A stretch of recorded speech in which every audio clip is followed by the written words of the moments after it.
हरे कृष्णा। पिछली पॉडकास्ट थी राधेश्याम प्रभु जी के साथ और आपने ढेर सारा प्यार दिया। और आज हमारे बीच में बहुत ही स्पेशल गेस्ट हैं। इनका नाम है चंद्रू रमेश प्रभु, जिनका दीक्षित नाम है चक्रपाणी प्रभु, जो कि हिज होनेस भक्ति विकास महाराज के डिसाइपल भी हैं, जो कि श्रील प्रभुपाद जी के डिसाइपल हैं। और इन्होंने एक बहुत ही इंपॉर्टेंट कंट्रीब्यूशन किया है सारे सनातन धर्म के लिए, और वो है इन्होंने एक बुक लिखी है जिसका नाम है महाभारत मिथ और history, a compendium of evidences. Wow. तो वैसे ही अन्ना यूनिवर्सिटी से बीटेक भी कर चुके हैं और साथ ही इन्होंने इस पर रिसर्च भी की। तो पिछले 17 सालों से इस्कॉन के साथ जुड़े हुए हैं और इस बुक को लिखने के लिए इन्होंने बहुत अधिक मेहनत की है। तो कई ऐसे लोग हैं जो कि अपने आप को माइथोलॉजिस्ट बताते हैं, और ये जो टर्म है माइथोलॉजी, इसको हिंदुइज्म के साथ जोड़ते हैं। As per Hindu mythological text. और एक जोड़ी पाई। अच्छा, कभी क्रिश्चियन माइथोलॉजी बोला करो, कभी इस्लामिक माइथोलॉजी बोलो, नहीं वो तो हिस्ट्री है। अच्छा, और महाभारत और रामायण ये तो as per Hindu mythological text. अच्छा जी, okay. So here is a masterpiece book by our dear Chakrapani Prabhu, जिनका नाम है Chandru Ramesh as well. So उनकी ये बुक Amazon पर भी अवेलेबल है और आज इसी बुक के आधार पर हम उनसे कुछ बहुत ही महत्वपूर्ण सवाल पूछने वाले हैं। So this is going to be lot of learning in this podcast. So please बैठ जाइए, stay tune with pen and pad, क्योंकि आज बहुत कुछ जानने वाले हैं आज हम हमारे प्रिय चक्रपाणी प्रभु से। सो गेट सेट गो। सो पहले तो मैं जानना चाहूंगा आपसे चक्रपाणी प्रभु कि आपने इतनी इंपॉर्टेंट ये बुक लिखी, आपको इसकी इंस्पिरेशन कैसे है? बिकॉज आप तो अन्ना यूनिवर्सिटी से आपने computer science engineering pass out किया, उसके बाद फिर आप HCL टेक्नोलॉजी में आप कार्यरत भी रहे। So you are professionally you are settled. So भला ये किताब लिखना है, दैट वन महाभारत, और वो भी आर्कियोलॉजिकल हिस्टोरिकल एविडेंसेस को लेकर के, भला ये इंस्पिरेशन आपको कैसे मिली? हरे कृष्णा। सो ये इंस्पिरेशन कैसे शुरू हुआ? I was working as a software engineer in HCL tech. तो तब मेरे को एक मन में एक स्ट्रॉन्ग एक डिज़ायर था कि भारत का इतिहास सच है कि नहीं। तो बहुत बार जब हम प्रचार के लिए जाते हैं तो सुनते हैं, लोग बोलते हैं कि ये सब मिथोलॉजी है, बोलते हैं कि क्या बकवास कर रहे हो, गीता था, महाभारत था, इसके क्या एविडेंस है? That's crazy. तो मुझे बताओ एविडेंस क्या है। तो मुझे हमेशा मन में एक चीज़ था कि इसके रूट पे जाना है, इसके रूट्स पे जाके इसको निकालना है और देखना है कि एक्चुअली हुआ था कि नहीं। तो एक बार एक इंसिडेंस था मेरे लाइफ में जिसके बारे में मैं शेयर करना चाहता हूँ। तो मैं बेसिकली चेन्नई से बिलोंग करता हूँ, तमिलनाडु से। तो वहाँ पे एक बुक फेयर होता है। बुक फेयर में क्या होता है कि एक स्टॉल में एक व्यक्ति महाभारत को सेल कर रहा है। महाभारत जब सेल कर रहा है तो खरीदने वाला व्यक्ति बोल रहा है, अरे ये सब बकवास है, ये क्या है, झूठ है, हुआ नहीं है, क्या प्रमाण है तुम्हारे पास, क्या प्रमाण है, दिखाओ। तो वो जो स्टॉल वाला व्यक्ति है वो जवाब नहीं दे पा रहा है। so sad. वो जवाब नहीं दे पा रहा है। तो फिर तब से मेरे मन में एक क्वेश्चन रजिस्टर हो गया कि इसके बारे में जाना है, इसके रूट में जाना है और उसको निकालना है। तो तब से मैं सोच रहा था कहाँ से करूँ, कैसे शुरू करूँ, कैसे इस पे डेटा निकालूँ, कहाँ से। तो जनरली हम महाभारत का एविडेंस क्या है, तो जनरली डिवोटीज बोलते हैं द्वारका का वीडियो देखा है ना, देख लो। उससे ज्यादा तो डेटा कोई दे नहीं पाता। That's true. Yeah. उससे ज्यादा कोई डेटा दे नहीं पाता है। बोलते हैं कि वो देख लो, उसमें वीडियो में सब कुछ है। पर वीडियो में जो है वो तो एक छोटा सा एक पॉइंट है। जैसे द्वारका शहर का एविडेंस, पानी के अंदर जो एविडेंस है उसी के बारे में है। Oh yes. बाकी और कुछ तो है नहीं उसमें। बिल्कुल राइट। तो मैंने क्या सोचा कि इसको एक मल्टी डिसिप्लिनरी रिसर्च करना जरूरी है। मतलब हर एक फील्ड में जाके, जितना ज्यादा फील्ड हो सके उसमें जाके उसका डेटा निकालना है और उसको देखना है कि वास्तव में हुआ था नहीं हुआ था। तो एक बहुत इंटरेस्टिंग एक्सपीरियंस था मेरे लाइफ में जो श्रीलंका में हुआ था। श्रीलंका जी, जो बुद्धिस्ट कंट्री श्रीलंका है। yes. जी, तो वहाँ पे एक इंटरेस्टिंग एक्सपीरियंस था जो मेरे लाइफ को पूरा चेंज कर दिया। तो वहाँ पे एक बुद्धिस्ट मॉन्क था। जैसे आप सनातन धर्म के मॉन्क हैं, वैसे वहाँ पे बुद्धिज्म के जो मॉन्क्स थे, तो मॉन्क के साथ एक मुलाकात होती है। तो मॉन्क मुझे बोलते हैं कि like we are trying to understand. मैं उनसे पूछता हूँ आपके धर्म के बारे में बताइए, आपका धर्म क्या क्या हिस्ट्री है, पूरा डिस्कशन चल रहा है। तो उस टाइम पे मैं उनसे ये पूछ रहा हूँ कि आपका कृष्णा के बारे में क्या राय है, महाभारत के बारे में क्या राय है। तो उस टाइम पे वो एक चीज़ बताते हैं, हमारा जो हिस्ट्री है वो है महावंशा। महावंशा एक किताब है जो सिंघली लोग जो हैं, सिंघला लोग जो हैं, उनके हिस्ट्री को वर्णन करता है। महावंशा। हाँ जी, ओके। तो जस्ट लाइक महावंशा हमारा इतिहास महावंशा है, वैसे ही आपका जो इतिहास है वो है महाभारत। ओके। तो मैं पूछा, मुझे वो शॉकिंग था क्योंकि भारत में कैसा है आपको पता है कि जय भीम का जो नैरेटिव चलता है। Yes, that's true. जय भीम का नैरेटिव के हिसाब से सनातन धर्म और हम बहुत अलग हैं, हमें इससे कुछ लेना देना नहीं है। पर सच्चे बुद्धिस्ट से जब मैंने डिस्कस किया, जो रियल बुद्धिस्ट है, real Buddhist, Right, quote so- unquote real Buddhist. जी, रियल बुद्धिस्ट से जब डिस्कस किया तो वो बोलते हैं कि ये सच है, महाभारत सच में हुआ था। वाओ। और हमारा जो महावंश है, it was meant for a national unification. मतलब जो डिफरेंट ग्रुप्स थे, सिंगुलर पीपल थे, सबको यूनाइटेड लाने के लिए एक आइडेंटिटी जरूरी था, वो महावंश में दिया गया। उसी तरह महाभारत का जो नैरेटिव था वो पूरे भारत को यूनाइटेड एक आइडेंटिटी में लाने के लिए यूजफुल था, ये उनका राय था। Wow, real Buddhist. Real Buddhist. तो ये मेरे लिए एक बहुत बड़ा एक सरप्राइजिंग फैक्टर था कि वाओ, आप लोग महाभारत को मानते हैं। रियल बुद्धिस्ट मानते हैं, ट्रॉपिकैना बुद्धिस्ट नहीं मानते, पर रियल बुद्धिस्ट मानते हैं। यस यस, तो उनसे मैंने पूछा कि आप अगर मानते हैं तो हाउ डू यू बिलीव, तो महावंश के बेस पे मतलब और क्या एविडेंसेस है आपके लिटरेचर में। तो बोलते हैं कि आप जाके देखो जातकों में, तो बुद्धिस्ट लिटरेचर में there are literatures called as Jatakas, जो 500 से भी ज्यादा लिटरेचर्स हैं। Yes yes yes. तो उस जातकास में, बहुत सारे जातकास में भगवान कृष्ण के बारे में और महाभारत पात्रों के बारे में, कुरु वंश के बारे में, यदु वंश के बारे में वर्णन है। तो मैंने क्या रिसर्च किया, तब से हम एक्चुअली क्या कर रहे थे, we are trying to create a bridge between the Buddhist and the Sanatanis in Sri Lanka. तो हमें जरूरी था कि बुद्धिस्ट हिस्ट्री को, बुद्धिस्ट रिलीजन कल्चर को अच्छी तरह से समझना जरूरी था। तो हम उसको जब डेप्थ में स्टडी करना शुरू किए, तब हम ये पाए कि उसमें इतने सारे डेटा हैं सनातन धर्म के लिए, मेनली महाभारत के लिए। तो उसको पूरा हमने कंपाइल किया। वो एक ही अलग किताब बन सकता है, बट हमने क्या किया, चलो इसको एक चैप्टर में लाते हैं। तो ये बुक में जो आप देख रहे हैं, इसमें सिर्फ एक चैप्टर बुद्धिस्ट लिटरेचर का है, जो 500 से भी ज्यादा जातकास, बुद्ध चरित्र ऑफ अश्वघोष, ऐसे बहुत सारे जो लिटरेचर हैं, उसका एक चैप्टर, उसका पूरा जो रिसर्च है बुद्धिस्ट लिटरेचर का, वो सिर्फ एक चैप्टर में है। ऐसे 13 चैप्टर है। Wow, that's amazing. सो ये रिसर्च बेसिकली क्या हुआ है, एक मल्टी डिसिप्लिनरी अप्रोच है कि हर एक क्षेत्र में जहाँ पे भी मैंने काम किया, मैंने देखा कि वहाँ पे महाभारत का साक्ष्य है, महाभारत झूठ नहीं हो सकता है। तो ये बेसिकली एक इंट्रोडक्शन है। तो तब से मैंने काम किया एक एक फील्ड पे, जैसे एपिग्राफी होता है, स्टडी ऑफ इंस्क्रिप्शंस, जो पुराने पिलर्स पे होते हैं, स्टोन्स पे होते हैं, तो इंस्क्रिप्शंस को स्टडी किया, पुराने सिक्कों को स्टडी किया, जिसको न्यूमिस्मैटिक्स बोलते हैं, पेट्रोग्लिफ्स को स्टडी किया, जो केव पेंटिंग्स होते हैं, जो पुराने गुफाओं के अंदर अगर आप जाएंगे, there are ancient cave paintings, right. जैसे एक 2400 साल पुराना एक केव पेंटिंग है, जहाँ पे कृष्ण, बलराम और एक फीमेल फिगर का पेंटिंग है, मतलब ड्रॉ किया है। That's amazing. कभी किसी गुफा के अंदर कोई भूत प्रेत नहीं मिला आपको? भगवान मिल गए। ओह वाह, क्या बात है। इनकी गुफा में वहाँ भगवान जी की सुंदर तस्वीरें, उनकी पेंटिंग्स मिली। ओके, सो अर्लीस्ट इंस्क्रिप्शंस जो हैं, क्योंकि आपने इतनी रिसर्च की है, सो अर्लीस्ट इंस्क्रिप्शन कब तक के मिलते हैं इसमें महाभारत से कनेक्टेड? जी, जो अर्लीस्ट अनडिसाइफर्ड इंस्क्रिप्शन है, मतलब जो इंस्क्रिप्शन हम स्टडी कर पा रहे हैं, उसमें से मीनिंग निकाल पा रहे हैं, वो है अशोकन रॉक एडिक्स।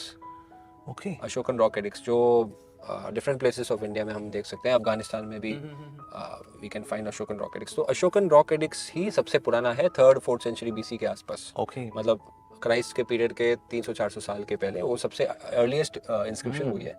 और इसमें कृष्ण का नाम या महाभारत का नाम नहीं पाया जाता, बट उससे 100 या 1-2 सेंचुरी के बाद ही हिलियोडोरस कॉलम नाम का एक इंस्क्रिप्शन है। अच्छा, ये इंस्क्रिप्शन बहुत सिग्निफिकेंट है, क्योंकि ये एक फॉरेन ट्रैवलर है जिसका ग्रीक नाम है हिलियोडोरस।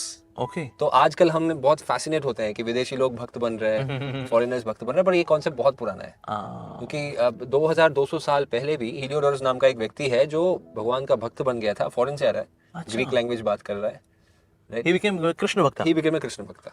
Wow, that's amazing. जी, हिलियोडोरस। तो वो क्या करता है, यहाँ पे इंडिया के अंदर आ रहा है और मध्य प्रदेश में ही कंस्ट्रक्टेड है टेम्पल अच्छा, भगवान के लिए। और टेम्पल के सामने वो एक गरुड़ा स्तंभ, मतलब जो फ्लैग पोल बोलता है भगवान का, तो उसमें स्तंभ में वो लिखता है कि मैं भागवत हिलियोडोरस हूँ। भागवत हिलियोडोरस, जी, क्लियर कट। जी, मैं भागवत हूँ, हिलियोडोरस हूँ, और मैं काशी की तरफ जा रहा हूँ, काशी के राजा को मिलने के लिए, और उनके राज्य में उनका 14th ईयर चल रहा है, और उनसे मिलने जा रहा हूँ। रास्ते में उनके लिए यहाँ पे मैं मंदिर के सामने स्तंभ बना रहा हूँ। वाओ, तो ये अर्लीस्ट इंस्क्रिप्शन है, 2200 साल पुराना। 2002 साल पुराना। तो इसके पहले की इंस्क्रिप्शंस नहीं है, क्योंकि महाभारत तो बहुत सालों पहले हुई थी, लाखों साल पहले, सो यहाँ का हजारों साल पहले तो कह सकते हैं एटलीस्ट।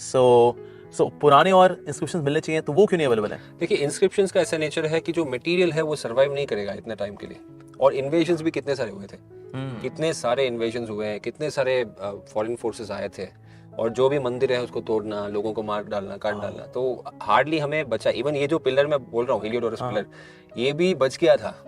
कैसे बचा था? क्योंकि लोगों ने सोचा था कि वो कुछ रिलीजियस पिलर है, तो इसलिए उसके ऊपर उन्होंने बहुत सारे मटेरियल्स लगा के उसको, they were using it for some homely purposes, तो वो मिसअंडरस्टैंड हो गया, इसलिए वो बच गया। नहीं तो उस पिलर को भी लोग छोड़ते नहीं।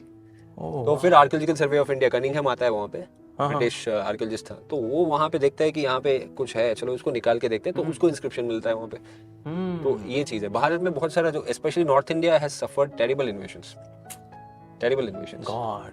तो ये प्रॉब्लम है भारत में कि 90% of India is still not excavated. मतलब आप सोच के देखिए, मोहनजोदारो, 90%? जी, मोहनजोदारो, हड़प्पा, ये सब सुन के हम एक्साइट हो जाते हैं, या राइट? लोथल या कलिबंगन, ऐसे नए नए साइट्स मिलते रहते हैं, हम बहुत एक्साइट हो जाते हैं कि वाओ इतना सारा Yes. एडवांस कल्चर है। बट इन रियलिटी 90% अभी भी अनएक्सकवेटेड है, उसको निकाला नहीं है। 90%। हमें तो लगा था बस होगी खुदाई वगैरह, अब खुदा के बारे आगे बढ़ते हैं। पर खुदा की सेवा में भी बहुत सारी खुदाई करनी बाकी है। जैसे हमारे प्राइम मिनिस्टर भी बोलते हैं, खुदा है बिल्कुल, खुदा की सेवा में खुदेगा क्या खुदेगा, जहाँ नहीं खुदा है वहाँ भी खुदेगा। तो निश्चित रूप से बहुत कुछ खोदना बाकी है। और हमारे 40,000 ऐसे मंदिर हैं जिनके ऊपर एक विवादित ढांचा बना दिया गया। सो नीचे से लेकिन हमारे मंदिर अब धीरे धीरे करके ऊपर आ रहे हैं, और 40,000 मंदिर एक दिन सारे ऊपर आ जाएंगे, ऐसी प्रार्थना हम निश्चित रूप से करते हैं। निश्चित रूप से जब चक्रपाणी प्रभु जैसे डेडिकेटेड सोल्स हैं, सो निश्चित रूप से ये जो वो लेकर के आए आज हम सबके लिए, it is going to be very inspirational for all of us, specially next generation के लिए। तो ये बहुत ही ज्यादा इंपॉर्टेंट होने वाला है। वैसे हमने भगवान श्री कृष्ण की लीलाएं सुनी हुई हैं, और श्रीमद् भागवतम में तो 90 चैप्टर्स डेडिकेटेड हैं to Krishna lila in the 10th canto of Shrimad Bhagavatam.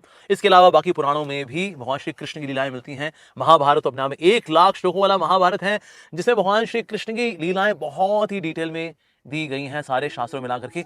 तो भला एक हिस्टोरिकल एविडेंस वाली किताब, भला ऐसी क्या हो सकता है? So what's the importance of having a book which describes, which is compendium of evidences that Mahabharat actually happened? How important it is? ये इतना इम्पोर्टेंट है जितना आपका आइडेंटिटी इम्पोर्टेंट है, Wow. राइट? बिकॉज जितना आपका आइडेंटिटी, आपका आईडी कार्ड इम्पोर्टेंट है, आपका आधार कार्ड इम्पोर्टेंट है, आपका जो अस्तित्व जितना इम्पोर्टेंट है, उतना इम्पोर्टेंट है इतिहास। Yes. क्योंकि एक फेमस प्रॉवर्ब है कि जो अपने इतिहास को समझता नहीं है, जानता नहीं है, उसका there is no past and there is no future. Wow. तो प्रेजेंट बेचारा गया फिर काम से। क्योंकि हम इतिहास को नहीं समझेंगे तो हमारा अस्तित्व पता नहीं है। Yes. तो व्यक्ति कैसे प्रेजेंट जिएगा ठीक तरह से, बिकॉज उसको क्लियर नहीं है वो कहाँ से आया, उसका फाउंडेशन कहाँ है, उसका बैकग्राउंड क्या है। Yes. तो वो he is like literally like a clearless person, उसको विजन नहीं है, उसका बैकग्राउंड क्या है, कहाँ से उसका हिस्ट्री है, उसका एंटिक्विटी कहाँ से कनेक्ट होता है, और उसको फ्यूचर भी समझ में नहीं आता है। सही बात है। अगर कोई ट्रेजेक्ट्री होती है तो उसका बिगनिंग पॉइंट होता है, ट्रेजेक्ट्री किस दिशा में है और वो कहाँ तक जा रही है। वेल कहाँ जाएगी ये भी पता नहीं, कहाँ से शुरू हुआ था ये पता नहीं, तो जो बीच में है इट इज ऑब्लिवियन एक्चुअली। सो इसलिए ये निश्चित रूप से बहुत इंपॉर्टेंट बात बताई आपने। अच्छा, ये जो टर्म है महाभारत, इसका मतलब क्या है? बिकॉज भारत तो हम जानते हैं, इंडिया जो है वो भारत कहलाता है। सो भला महाभारत मतलब इसका मतलब क्या हुआ? What does it mean? जैसे the word India itself has a problem because Oh, it has no meaning. The word India has no essential meaning. Right? It was given by the Greeks. हाँ। जैसे indica शब्द जो है, it was given by Megasthenes. Megasthenes एक Greek traveller हैं जो भारत में आते हैं, तो वो इंडिका नाम का शब्द देते हैं भारत को रेफर करने के लिए। सो इंडिका इवेंचुअली बन जाता है इंडिया। तो the word India has no meaning literally. But अगर आप भारत शब्द को देखेंगे, भारत शब्द का बहुत क्लियर स्पेसिफिक मीनिंग है। यस। सो महाभारत का मल्टीपल मीनिंग्स हो सकता है। जैसे एक मीनिंग महाभारत का है कि इट इज अ ग्रेटर भारता। यस, महाभारत। महाभारत yes. तो मतलब यहाँ से इस तरफ पारशु, परदा, परतका जनपद थे, शका वगैरह, जो आज के ईरान में पड़ते हैं, ओके। वहां से लेके अरुणाचल प्रदेश तक महाभारत, द ग्रेटर भारत था। Oh wow, Mahabharat. So Bharat हम जानते हैं, भा का मतलब भगवान, रथ का मतलब रथ मतलब जो लगा हुआ है, जो भगवान की सेवा में लगा हुआ है। भ का मतलब भक्ति, मतलब भक्ति में रथ है, भगवान की भक्ति में। तो अगर बहुत सारी भक्ति में रथ है तो यानी महाभारत। पर यस, उसका एक हिस्टोरिकल मीनिंग भी बताया हमको चक्रपाणी प्रभु ने कि किस प्रकार से एक्चुअली ये जो हम करंट पॉलिटिकल बाउंड्री देख रहे हैं आज, कि यही भारत रहा है जी। कई बार लोग बोलते हैं कि भगवान से भारत में क्यों आते हैं? भगवान ये सिर्फ भारत, ये वाला भारत नहीं है बाबा, कई सारा भारत तो चला गया, कुछ LOC में चला गया, कोई LAC में चला गया, कोई पाकिस्तान में चला गया, तो अफगानिस्तान में चला गया। अरे तो वैसे इसका एक्सटेंड कहाँ तक रहा है? Yes, ये सिर्फ मतलब ये अभी जो हम करंट देखते हैं, तो पाकिस्तान अफगानिस्तान का नाम आपने लिया जी। और तुम यहाँ कितना जाएं और ये बर्मा साइड में कितना जाएं, तो थोड़ा बताइए कि अंटार्कटिका भी भारत का हिस्सा था? जी, तो एक्चुअली अगर आप देखेंगे इसमें महाभारत में वर्णन है राजसूय यज्ञ होता है। Oh yes. युधिष्ठिर महाराज का राजसूय यज्ञ जब होता है, उस टाइम पे वो 4 भाइयों को 4 दिशा में भेजते हैं। या भीम को भेजते हैं टुवर्ड्स ईस्ट, पूर्व की तरफ, एंड अर्जुन को भेजते हैं नॉर्थ की तरफ, उत्तर की तरफ, एंड नकुल जाते हैं वेस्ट, पश्चिम की तरफ, एंड सहदेव जाते हैं दक्षिण की तरफ। तो जब भीम जा रहे हैं तो आप देखेंगे कि करीब करीब हिमालयास के आसपास, अरुणाचल प्रदेश के आसपास तक वो जा रहे हैं। जोग्राफिकली मैंने मैप करने की कोशिश की तो अरुणाचल प्रदेश तक के एरिया दिखता है। बट अर्जुन का जो ट्रैवल्स है वो तो हिमालयास के ऊपर भी जा रहे हैं। चाइना। यस, चीन का नाम भी महाभारत में है। वाओ। चीन का नाम महाभारत में है और ये भी कहा जाता है कि चीन का जो वुल है वो भगवान को बहुत प्रिय है। ओह माय वुल। और एक चीज है कि चीन के जो लोग थे वो प्रगज्योतिष जनपद के नीचे लड़ाई के, मतलब जो असम के जो राजा थे उस टाइम पे, भागदत्ता, उनके नीचे चीन के जो राजा थे वो लड़ाई के, ऐसे महाभारत में वर्णन है। अच्छा। तो ये इस तरफ हो गया। और इस तरफ अगर आप देखेंगे अफगानिस्तान का के एरिया में, के क्षेत्र में 2-3 राज्य थे। एक था भाली का। भाली का जो है देवापी शंतनु, आपको पता होगा, कुरुवंश के जो एंसेस्टर्स थे, उनके छोटे भाई, थर्ड भाई थे भाली का। तो भाली का जो है यहाँ से जाके अफगानिस्तान में सेटल हो जाते हैं उस टाइम पे। तो भाली का इवेंचुअली बन जाता है बाल्ख। अभी जब आपने देखा होगा तालिबान का और यूएस का जो फाइट चल रहा था, उस टाइम पे बाल्ख नाम का एक डिस्ट्रिक्ट था अफगानिस्तान में जहाँ पे बहुत लड़ाई हो रही थी। तो बाल्ख नाम, उनको पूछिए कि नाम कहाँ से आया, उनको पता नहीं है। तो बाल्ख नाम जो है बालिका से आता है। महाभारत में बालिका से उसका नाम आता है। और एक है गंधार, जो सबको पता है। गंधार, कांदाहार, गांधारी वहां से आ रही है, शकुनी वहां से आ रहा है। बिल्कुल सी बात है। राइट। सो ये गंधार तक वहां पे था। और शका था, शका स्थान जो सिस्तान बन गया हिस्ट्री में। ईरान में अगर आप देखेंगे, सिस्तान नाम का एक जगह बहुत प्रसिद्ध था ईरान में। तो यहाँ तक पूरा जो था वो कोर भारतवर्षा, जो महाभारत का जो ज्योग्राफिकल बाउंड्री है। ओह अच्छा। और इस साइड से इराक और ये सीरिया, सऊदी अरेबिया, कुवैत वगैरह ये सब आते हैं। उसका इतना क्लियर डिस्क्रिप्शन नहीं है। वी कैन प्रिज्यूम दैट उसका, क्योंकि क्या है, महाभारत में अगर आप देखेंगे नियरली 360 अप्रोक्सीमेटली जनपद या लोगों का वर्णन है। उसमें सिर्फ अराउंड 73-74 के आसपास महाभारत वॉर में लड़ाई कर रहे हैं। तो वो तो साउथ एशिया में या इंडियन सब कॉन्टिनेंट जो बोलते हैं उसमें मैप हो जाते हैं। बाकी सबों का हिस्ट्री ज्यादा है नहीं, क्योंकि वहाँ पे पूरा इन्वेजन्स, लोगों को मार डालना, ये वो, तो शायद ही वहाँ पे ज्यादा हिस्ट्री बचा हुआ है। भारत में ऐसा है कि यहाँ पे बुद्धिस्ट लोग थे, जैन लोग थे, इंस्क्रिप्शन लिखा गया था, कॉइन्स था, बहुत सारे एविडेंसेस, कंटिन्यूस हिस्ट्री आ रहा है। तो इसीलिए इनका हिस्ट्री हम ट्रेस कर पा रहे हैं, whereas उनका हिस्ट्री हम ट्रेस नहीं कर पा रहे हैं। और इस साइड में अगर हम जाएं, बर्मा, म्यांमार, इंडोनेशिया, इस तरफ कहाँ तक रहा भारत का? इस तरफ जैसे we could call it as an expanded Bharatvarsha. But Mahabharat में अगर आप देखेंगे, जो अरुणाचल प्रदेश तक के एरिया लोगों ने पार्टिसिपेट किया है। बट पॉसिबली ऐसा हो सकता है कि यवन लोग वहाँ पे रह रहे थे, पॉसिबली, क्योंकि जो जावा नाम का जो आइलैंड है, इट्स पॉसिबल दैट उसका नाम यवन से आया है, क्योंकि महाभारत में अगर आप देखेंगे ईस्टर्न साइड भी यवन थे करके उसमें वर्णन है। तो eastern Yavanas may have settled there.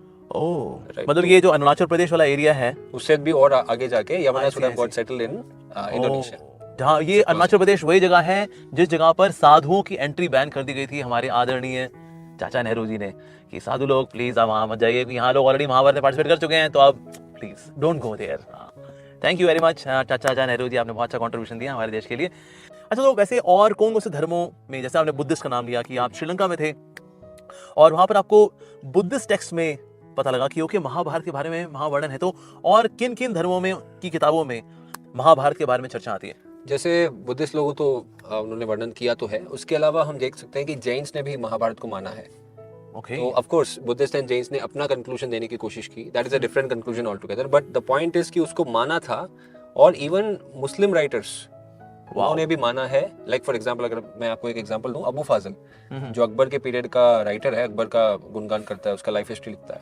तो अबू फाजल के टेक्स्ट में भी लिखा है कि ये जो तुम देख रहे हो पैलेस हुमायूं का, इसी पैलेस के इसी जगह पे 4500 साल करीब, अप्रोक्सीमेटली 4500 साल के पहले इसी जगह पे महाराज युधिष्ठिर का पैलेस हुआ करता था। युधिष्ठिर। तो वो जब साल हम ट्रैक करके जाते हैं तो एग्जैक्टली वो पीरियड मिलता है जहाँ पे महाभारत काल है। तो ऐसे हर कोई मानता था, कोई महाभारत को झूठ, nobody could ever imagine that Mahabharat is a lie. ये पहली बार ब्रिटिश पीरियड में ही शुरू हुआ, जब इन लोगों ने एजुकेशन सिस्टम पे कंट्रोल लिया। तो ये मिथोलॉजी का कॉन्सेप्ट लेके आए, महाभारत घर में नहीं रखना चाहिए, लड़ाई होगा, ये all this stupid things, it's weird nonsense, ये सब उसी पीरियड पे आया। थैंक यू ब्रिटिशर्स, आप लोगों ने इतना महत्वपूर्ण योगदान दिया है हमारा ब्रेन वॉश करने में, और आपने बहुत सफलतापूर्वक कार्य किया है। आज इंडियंस या कम्प्लीटली ब्रेन वॉश, मतलब एक हिंदू भी आज यही बोलता है, जी हाँ, अब हमारे वैसे माइथोलॉजिकल टेक्स्ट तो हैं, वैसे जी बात तो बिल्कुल सही कह रहे हैं आप। इसलिए फिर कोई भी आकर के इनको कंफ्यूज करता है, बोलता है अरे तुम्हारे तो शिव जी भी रोए थे पता नहीं के लिए, तुम्हारे तो राम जी भी रोए थे और बंदरों की हेल्प भी थी उन्होंने। पता है तुमको कुछ? कुछ नहीं पता, ठेंगा पता है आज हिंदू को। इसीलिए कोई भी आकर के उसके आगे छड़ी घुमाता है, उसको आगे कन्वर्ट कर लेता है।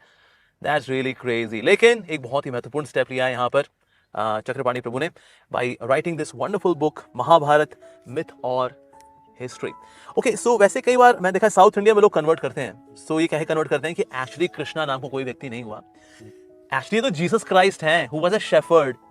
सो उन्हीं से इंस्पायर होकर आपने एक माइथोलॉजिकल फिगर क्रिएट कर दिया है, that's Krishna. So actually original purush is Jesus Christ. Jesus Christ आदि पुरुषम तमहम भजामि, ऐसा कुछ होना चाहिए। ये क्या गोविंदम आदि पुरुषम तमहम भजामि। सो एक्चुअली ऐसे ही हुआ क्या, ये जीसस क्राइस्ट से इंस्पायर होकर एक माइथोलॉजिकल इमेजिनरी फिगर बनाया गया जिसका नाम है कृष्णा, पर उनके हाथ में वो छड़ी रहती थी भेड़ बकरी वाली, उनके हाथ में मुरली आ गई, बस ज्यादा कुछ खास अंतर नहीं है वैसे। यार so is it really like that? So the point is कि क्राइस्ट जो है, राइट, अगर क्राइस्ट का जो हम डेटिंग देखेंगे, कुछ लोग तो क्राइस्ट को भी उनका क्लियर डेटिंग बता नहीं पा रहे हैं। Yeah. इट इज 0, कुछ लोगों का मानना है इट इज 4 BC। एनीवे वो अलग क्वेश्चन है। मान लेते हैं कि जीसस क्राइस्ट एग्जैक्टली 0 में पैदा हुए थे, yeah. ओके, एज्यूम कर लेते हैं। yeah. इवन अगर 0 में हम एज्यूम कर लेते हैं, पर तो अगर जीसस क्राइस्ट के बेसिस पे कृष्णा बनाए गए थे, मतलब कृष्णा का इमेज क्रिएट किया गया था, तो उसके पहले वाले पीरियड में हमें कुछ एविडेंसेस मिलने नहीं चाहिए, Obviously, yes. Right? But Buddhist literature में जैसे मैंने बोला था, तो टन्स ऑफ एविडेंसेस है। इंस्क्रिप्शंस में बहुत सारे इंस्क्रिप्शंस में वासुदेव कृष्ण का नाम है। और एक सिक्का मिला है जो करीब 2200 साल पुराना है, अफगानिस्तान से। उस सिक्के में अगर आप देखेंगे, उसमें लिखा है, एंशिएंट स्क्रिप्ट में लिखा है कि वासुदेव लिखा है और कृष्ण वहां पे सिक्के में कार्व्ड है। Wow. सिक्के में 2200 साल पुराना, अच्छा। जीसस क्राइस्ट के पीरियड के पहले। उसके पास और एक कॉइन भी मिला है जिसका इसमें लिखा है समकर्षणा। बलराम जी हल के साथ खड़े हैं, हाँ। कृष्ण खड़े हैं अपने चक्र के साथ, बलराम जी खड़े हैं अपने हल के साथ। ये मिला है अफगानिस्तान में। इसका नाम है एगाथोक्लेस कॉइन्स। कोई देखना चाहता है गूगल में देख सकता है। तो ये सब बहुत सारे एविडेंसेस जो हैं क्राइस्ट के पीरियड के पहले कैसे मिल गए? वो किसी ने गलती से टाइम मशीन का यूज करके डाला होगा वो, और क्या नहीं तो। We can present all of these logical arguments against Sanatan Dharma after all. या एक पॉइंट मैं यहाँ पे बोलना चाहता हूँ कि उन्होंने एक पेपर भी क्रिएट किया, रिसर्च पेपर, जिसका नाम है क्रिश्चियन एलिमेंट्स इन लेटर कृष्णाइज्म। कोई देखना चाहता है कि गूगल में देख सकता है। तो उसमें ये लिखा गया है कि जो कृष्णाइज्म है, कृष्ण भक्ति है, it is inspired by Christ. क्यों? बिकॉज क्राइस्ट, कृष्णा, देखो नाम में भी सिमिलरिटी है। दोनों रिलीजियस प्रीचर्स थे, राइट? और कुछ क्रिश्चियन सेक्स में तो जीसस को गॉड माना जाता है, तो ये भी कृष्ण को गॉड मान लिए बेस्ड ऑन दैट। ठीक है। और ऐसे बहुत सारे जो कॉन्सेप्ट्स है, और ये भी शेपर्ड थे, शेपर्ड, और कृष्णा भी was taking care of cows. तो देखो इतने सारे सिमिलरिटीज है, और कृष्णा जो है he must have come from Christ. पर उस टाइम पे ये जो पेपर लिखा गया था 1914 के आसपास लिखा गया था, उस टाइम पे तो ये आर्कियोलॉजिकल एविडेंस मिले नहीं थे, जो पुराने सिक्के हैं, जो इंस्क्रिप्शंस हैं। पर जब ये मिलना शुरू हुआ, तब ये पेपर अभी ऑटोमेटिकली रिजेक्टेड है। But unfortunately it's published by Oxford. Oxford में क्या, उन्होंने कहा भाई लाओ भाई, अच्छा पेपर लग रहा है, अच्छी हैंडराइटिंग है आपकी, छाप देते हैं इसको, भले उसकी सेंस ना बनती हो। यस, वैसे तो क्लियर है। वैसे हमने देखा जीसस क्राइस्ट खुद ही बोला, my father is greater than I, my father is greater than all. So जो अपने से श्रेष्ठ बता रहे अपने फादर को, और हम बोलते हैं जीसस क्राइस्ट। सो पहले तो हमारा नाम यानी बच्चे का नाम जीसस, फिर पिताजी का नाम that is Christ. Christ comes from Greek word Christos, और क्रिस्टोस जो है वो संस्कृत वर्ड आता है कृष्ण से। सो इसीलिए पहले बेटे का नाम, I am the son, yes, but then who is the father? Well Krishna says अहम बीज प्रदापिता, I am the seed giving father. So इसलिए पिता ने बोला मैं पिताजी हूँ, बेटे ने बोला मैं बेटाजी हूँ। लेकिन दुनिया वाले बोले नहीं, खबरदार, जो हमें सनातन धर्म से आपने कनेक्ट करने का प्रयास किया, please let us convert the Hindus, although illogically, but yes let us do that. Well that's really crazy.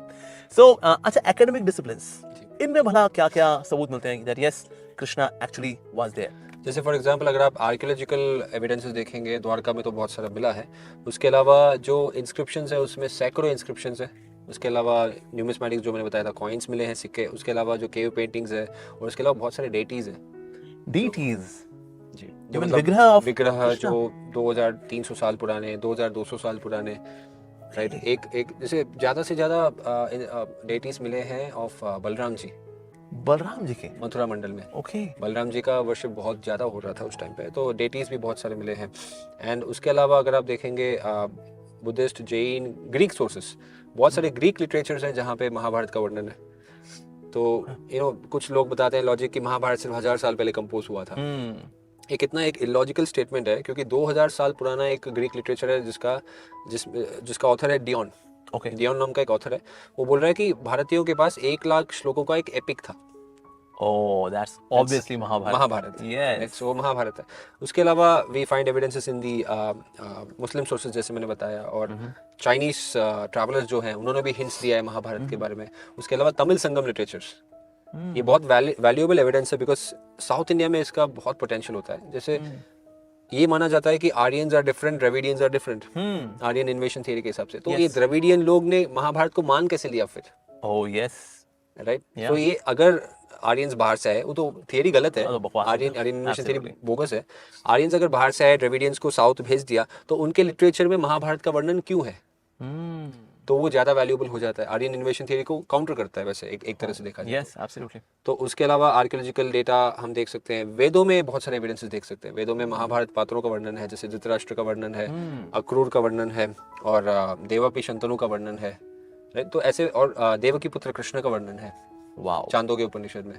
तो ये वेदों से हो गया। पुराणों में तो बहुत सारे रेफरेंसेस हैं ही हैं। राइट। तो ऐसे अगर आप एक और ट्रैवलर्स अकाउंट, जो फॉरेन ट्रैवलर्स आए थे, और जनपद, जो महाभारत के जो वेरियस किंगडम्स हैं, बहुत सारे किंगडम्स का हिस्टोरिकल कनेक्टिविटी है, मतलब वो बहुत हजारों साल से चला आ रहा है। महाभारत पीरियड के बाद वो बुद्धिस्ट लिटरेचर में उनका वर्णन है, जैनों में वर्णन है, उसके बाद इंस्क्रिप्शंस में उनका वर्णन है, कॉइन्स में वर्णन है, और आज भी बहुत सारे लोग अपने हिस्ट्री को उस पर्टिकुलर किंगडम से, महाभारत के राज्य से कनेक्ट करते हैं। अच्छा। तो ऐसे किसी भी एंगल में आप देखेंगे महाभारत को झूठ ठहराना असंभव है। असंभव है। मतलब ये सिर्फ हिंदुओं की बेवकूफी की वजह से संभव हो सकता है, अदरवाइज ऐसे तो असंभव है। क्योंकि 90% आर्कियोलॉजिकल साइट्स अभी भी एक्सकेवेट नहीं हुए हैं, इधर वो दबे हुए हैं, नहीं तो डूबे हुए हैं।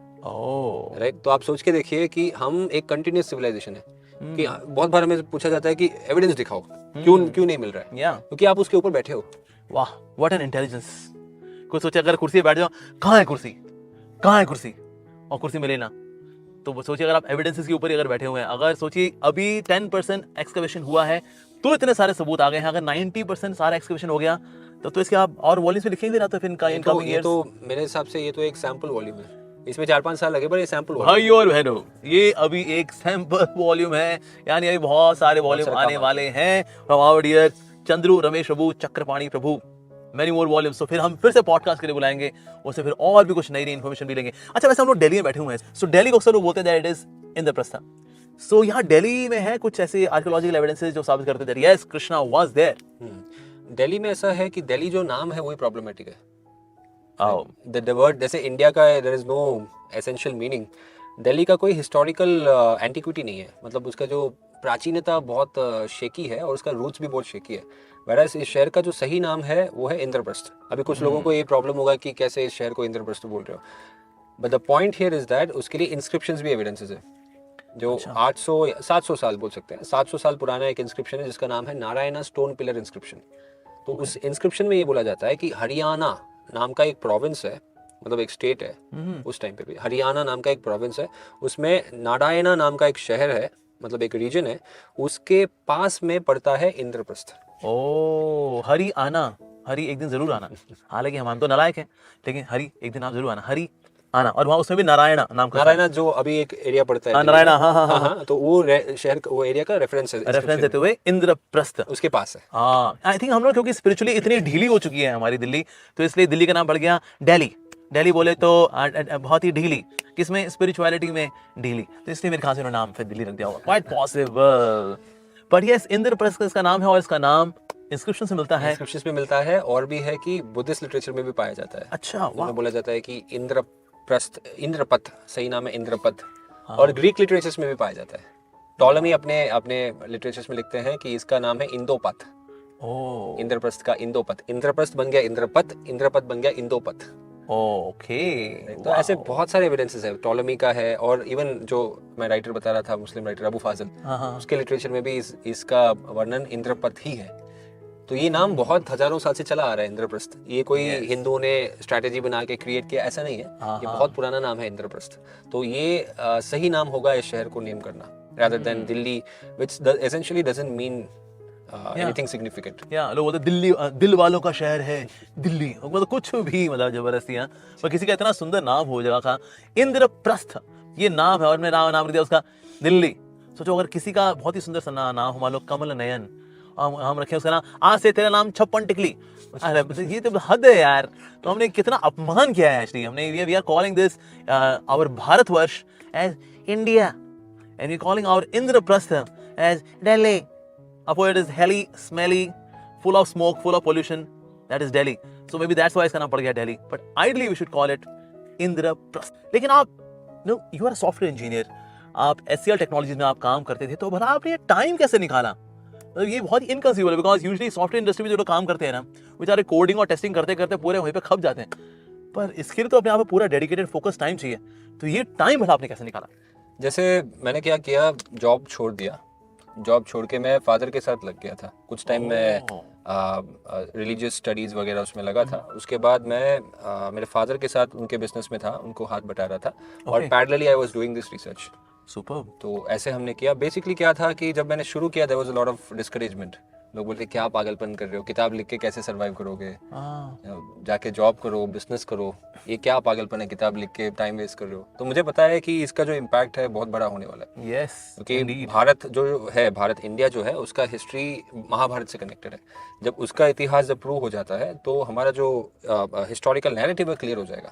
जब ये क्लियर हो जाता है तो बहुत सारे हमारे डाउट्स है वो क्लियर हो जाएंगे, हमारा आइडेंटिटी क्लियर हो जाता है। yes. तो मुझे ये क्लियर था कि इसके ऊपर काम करना जरूरी है। और वैसे भी जो फंड्स है वो तो भगवान भेजते हैं, तो उनके सेवा में हम लगे हैं, तो इट विल कम। इसे कहते हैं विश्वास। भाई फंड तो आएंगे, फंडे क्लियर करने हैं जी, फंड की काय की चिंता है जी। That's so nice. अच्छा, आपको ऐसा लगता है जब कोई व्यक्ति बोलता है no as per Hindu mythological text, ये टर्म माइथोलॉजी जो है ये तरह की गाली है एक्चुअली। मैं देखता हूँ जो इतना ग्लोरियस हमारी हिस्ट्री है महाभारत और रामायण के रूप में, को बोले well as per Hindu mythological text. और ऐसे ऐसे भी बागड़ बिल्ले हैं दुनिया के अंदर जो खुद को माइथोलॉजिस्ट भी बताते हैं, and they are writing books on Indian text, on Vedic text, और बुक्स भी लिखते हैं और बड़े फेमस भी हैं, लोग उनकी बुक्स पढ़ते भी हैं, एंड दे खुल्ला से I am a mythologist, it is my reality, it may not be your reality, so that means it is not absolute reality, it is relative reality. तेरे की बेड़ा गर्क। अब कैसा होता है जब कोई बोलता है as per Hindu mythological text, और हमारे बच्चे फिर उसी चीज को आगे फॉरवर्ड करते हैं। सो आपको कैसा फील होता है सो mister Chakrapani, as per Hindu mythological text, so how does it feel to your heart?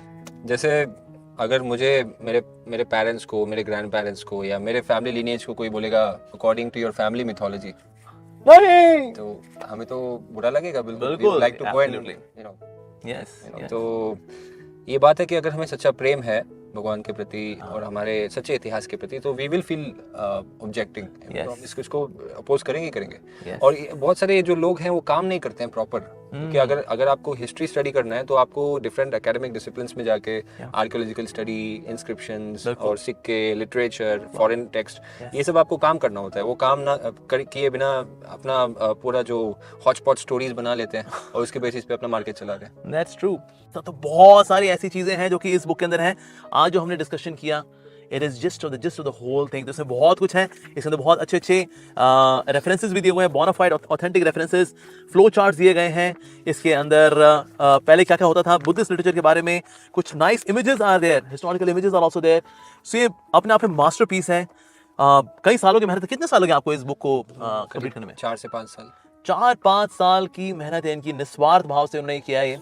एक चाहते तो अपने करियर पे फोकस करते हैं, आज कहीं ना कहीं प्रोजेक्ट मैनेजर होते, आगे बढ़ चुके होते, लेकिन उन्होंने कहा नहीं, मुझे तो अपने भारतवर्ष की सेवा करनी है, उनको उनके इतिहास से जोड़ना है। I am to connect them to the realities of Mahabharat, the great India which has got great culture of spirituality towards lord Shri Krishna. So बहुत कुछ है इस बुक के अंदर। अभी हम इस पॉडकास्ट को यहीं पे विराम देंगे, पर हम साथ ही हमारे प्रिय चंद्र रमेश प्रभु, चक्रपाणी प्रभु का हम धन्यवाद देना चाहेंगे कि उन्होंने समय निकाला और वो यहाँ पर आए हमारे इस पॉडकास्ट के अंदर। और मैं रिक्वेस्ट करूँगा आप सबसे, please kindly go to Amazon, और वहाँ पर आप ये अपनी पर्सनल कॉपी पा सकते हैं। तो सॉफ्ट बाउंड भी है, हार्ड बाउंड भी है। So please go to Amazon and get a copy for yourself. So और साथ ही अगर आप जुड़ना चाहते हैं चंद्र रमेश प्रभु से, यानी चक्रपाणी प्रभु से, सो आप जुड़ सकते हैं। सो आपके जो ऑनलाइन हैंडल्स हैं प्लीज काइंडली शेयर। यूट्यूब में आप देख सकते हैं, चैनल का नाम है हिस्टोरिका, एंड HISTORIKA, हिस्टोरिका। उसी नाम से फेसबुक पे भी हम आईडी चला रहे हैं, तो उसमें आप हमें सब्सक्राइब कर सकते हैं and you can follow our research. तो जो भी लेटेस्ट रिसर्च हो रहा है, आर्कियोलॉजिकल हो, लिटरेचर, जो भी हम कर रहे हैं, नए नए हिस्टोरिकल रिसर्च प्रोजेक्ट, सब उसमें हम डालते हैं। Wow, that's really amazing. Thank you so much, Chakrapani Prabhu, for coming today to my Ashray podcast. And thanks to all of you for watching. So stay tuned. Thank you very much. Hare Krishna.